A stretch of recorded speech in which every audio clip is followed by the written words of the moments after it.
Texas because while all of this is going on in Washington this week, and of course we'll keep an eye on it and continue to report, and listeners can also follow at American Family News as well.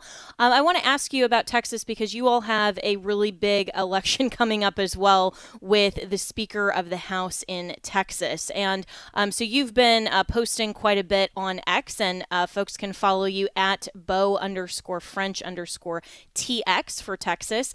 So what's going on and what do you make of it? Yeah, so I'm actually in my car right now driving to Austin. And in order to talk to you, I pulled over in the parking lot of Buc-ee's because, of course, no road trip would be complete without a stop at the world's largest convenience store. We appreciate your sacrifice there. Yeah. So today is the swearing in of the 89th legislature in Texas, and first order of business will be to choose a speaker.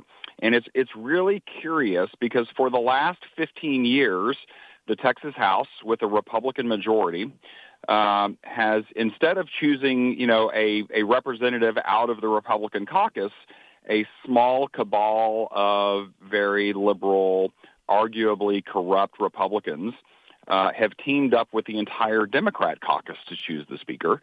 And so it's just created a situation where the Texas House has really been adversarial to everything that the Republican majority in the state wants, right? And so in December, the Republican caucus met, and their rules state that the Republican caucus gets together, and whoever wins the most votes in the Republican caucus, all of the Republicans are supposed to then support them on the floor. So there's 150 members of the Texas legislature. We have 88 Republicans and 62 Democrats. So obviously, if you get all the Republicans voting for the caucus choice, it's an easy win on the floor on the first day of the legislature. But that's not the case that we are seeing in the lead up to today's vote.